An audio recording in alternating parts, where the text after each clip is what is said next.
Hello, friends, and welcome back to some more exciting news for Bloodline, Heroes of Lithas. My name is Rage Panda 1, and today we're talking about the patch that is coming out October 2nd. And at the end of this video, there's some very exciting news that is going to change your lineups today, before the patch even comes out. The first thing we're going to get into is a new gameplay feature called Dungeon Descent, which is going to be a 5-man roster that you choose that will go and delve through some dungeons. They'll do 5 levels at a time. If you hit a save point at each 5 levels, then when you die, you will reset to the save point. If you only go 4 levels and die, you'll go all the way back. So that sounds like it's going to be permanent. It's going to be just free rewards that you go and get. We all love that. Now, as for the changes to Valley of Conquerors, a lot of people are upset about these changes, but I don't think you should be. Now, why don't I think you should be? Well, if you've played Valley of Conquerors, you know that a lot of times you get on teams that are wildly unbalanced, and part of the reason is because you are playing to win, and a lot of your teammates just signed up for free rewards, and they aren't helping you. So by introducing a cost of diamonds to sign up for this event, people who don't plan on actually playing it are less likely to join and ruin your chances of getting good rewards because you are the person who actually wants to play and win and achieve things. So that's good for you, and it also means that they're likely going to compensate you higher for actually participating in the event. Now, I can't confirm that. I don't know what the rewards are going to be, but that is the assumption that I have made. A big thing that people are also quite upset with, from what I have seen on the forums and the Facebook group, is the new changes to champion marriage. Now, the important thing that you need to remember is that you do not lose anything with this change. A lot of people feel like they're being set back, their account is being nerfed, so on and so forth. That simply isn't true. You are not losing anything. You are only gaining the opportunity to get more power on your team. So that's awesome. Let's get into that. A new stat has been added, Vigor. It will now strengthen your bloodline through marrying champions. Each progressing generation will gain Vigor. So people feel like the people they've already married will not get their Vigor, and then that will be how their account is being nerfed. Now, we know that they keep track of genealogy already, so I believe they're going to go back through and give you the Vigor for those bloodlines because they're tracking it anyway. If they don't, it's possible they won't, but if they don't, I think that is a huge misplay on their part, so hopefully, if they have the power to do it, they will do it. Even if they don't do it, all you have to do is keep marrying traits.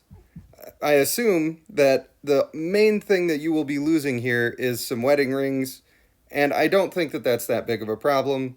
You needed the power before anyway, you were happy with what you got before anyway, so I think you got your value then, you'll get your value again when you spend more.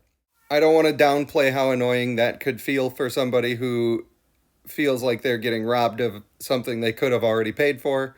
Hopefully that doesn't happen to you. If it does, though, it's not the end of the world.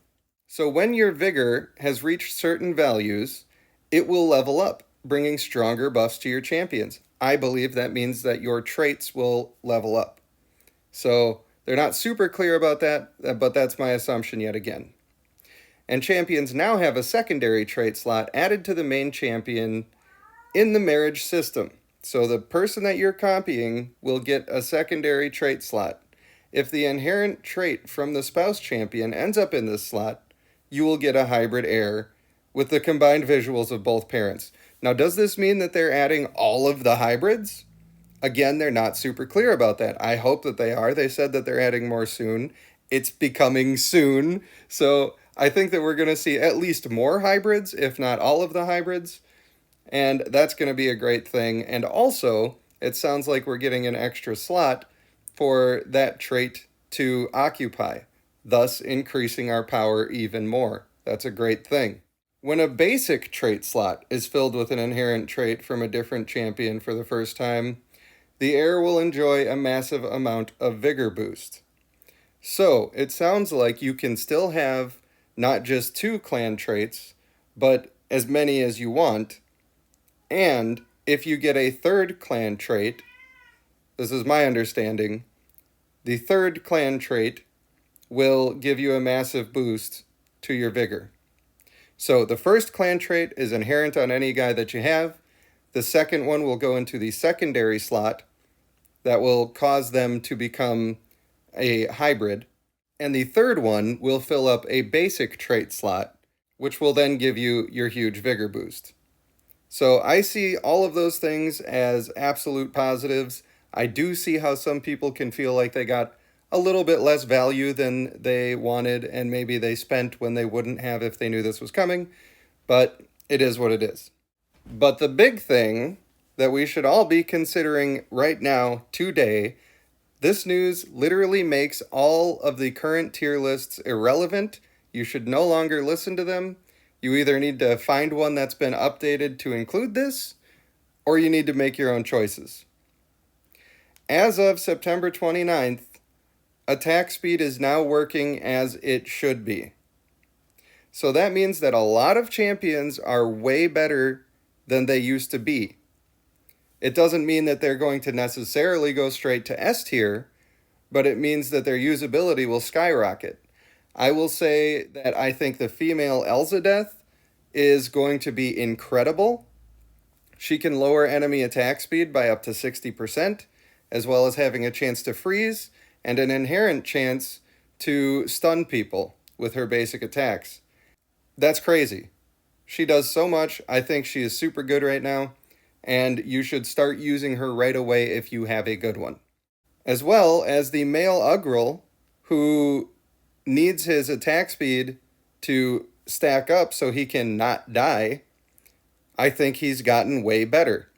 I don't think he's S tier yet. I need to test it out. I still think that his active ability takes too long and he takes too much damage while he's doing it. But we will see.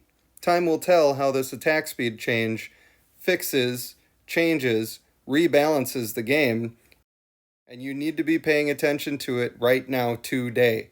It already changed. Your lineups could be so much better. So I would like to know more about the new game mode and the rewards therein. I would like to know more about the rewards for Valley of Conquerors with the adding of a cost to join. I feel like the rewards need to be higher. Hopefully they will do that. I'm excited to see if they will track the genealogy on things that people already married off and give you your vigor for that. I think that they should do that, and I think it should be easy for them to do that. And that's going to cover it for this post. If this was helpful to you at all, then please do subscribe so that you can keep up on all of the latest news for Bloodline Heroes of Lithas. We will be going over all of the changes with the quality of characters with the attack speed fix, so we'll definitely be helping you there. And for now, that does it for this video, and I will see you in the next one.